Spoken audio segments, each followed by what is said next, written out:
आपने कहा कि जैसे ही सरकार बनेगी जनसुराज की 1 घंटे के भीतर, 1 घंटे के भीतर, हाँ, 1 घंटा भी नहीं लगेगा, 1 घंटा भी नहीं लगेगा, नहीं लगेगा, शराबबंदी आप खत्म कर देंगे। बिल्कुल। क्या फायदा होगा आपको?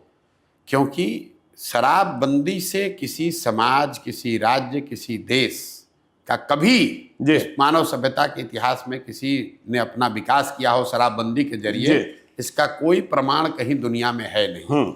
अलग अलग समय कालखंड में लोगों ने, सरकारों ने, महाराष्ट्र में तो अनडबल क्रिएट हो गया, प्रयास किया। नहीं, मैं दुनिया की बात कर रहा हूं, अमेरिका में भी लागू करके देखा गया। प्रमाण ये है कि नहीं, इसके जरिए कोई फायदा नहीं, इससे नुकसान है। दूसरी बात, बिहार में नीतीश कुमार और उनके कुछ चेले चपाटे बताते हैं कि गांधी जी ने ऐसा कहा।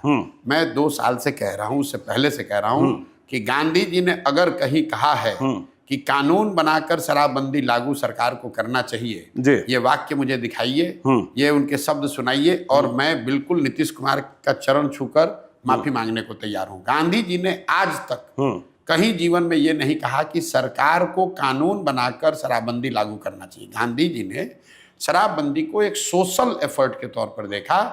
ये तो ऐसे हुआ कि गांधी जी ने यह भी कहा कि वेजिटेरियन होने के बड़े फायदे हैं, और सरकार कल नियम बना दे कि जो भी नॉन वेजिटेरियन उसको जेल में डाल दिया जाएगा।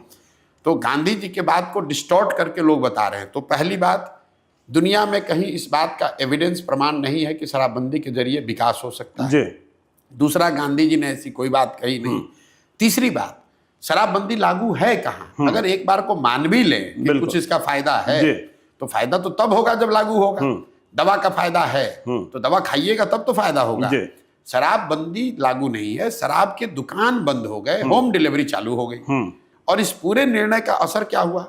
हर साल बिहार जैसे गरीब राज्य का 20,000 करोड़ रुपया का रेवेन्यू का लॉस हो रहा है। ये पैसा जा कहाँ रहा है? ये पैसा जा रहा है भ्रष्ट पुलिस वालों के पास, अफसरों के पास और माफियाओं के पास। बिल्कुल। और इस पूरे का जो कोलैटरली नुकसान है कि पूरा प्रशासन शराबबंदी को लागू करने, उससे पैसा कमाने, उसको छिपाने, उसको फंसाने में लगा हुआ है। सामान्य पुलिसिंग का काम छोड़कर पूरा यही कर रहा है।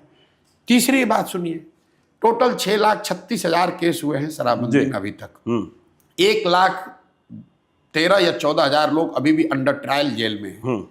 जितने लोगों पर केस हुआ और जिसके मुकाबले जितने लोग जेल में हैं, ये ज्यादातर लोग गरीब, अति पिछड़े, दलित समाज के लोग हैं जो अंडर ट्रायल हैं। फाइनल बात, आपने इसको कहा महिला एम्पावरमेंट के नाम पर, तो भाई सबसे ज्यादा प्रताड़ित तो महिला ही हो रही है इसमें। पुलिस वाले अगर आपको जाकर पकड़ लेंगे तो आपके घर की महिला बेचारी वकीलों के, थानों के चक्कर लगा रही है। तो ना इसका कोई प्रमाण है साइंटिफिक, ना इसका कोई गांधी जी जैसे बड़े लोगों का कहा गया मोरल आधार है, ना आप इसको लागू कर पा रहे हैं। बिहार का नुकसान हो रहा है अलग, महिलाओं का कुछ फायदा नहीं हुआ। पूरी व्यवस्था, प्रशासनिक और प्रोसिक्यूशन की व्यवस्था ओवरलोड है। पूरे कोर्ट्स जो हैं ओवर क्लॉग्ड हैं शराबबंदी के केस से। वो तो सुप्रीम कोर्ट कह चुका कि तो क्यों लागू कर रहे हो भाई? सिर्फ जिद है, राजा की जिद है कि हम इसको लागू करेंगे।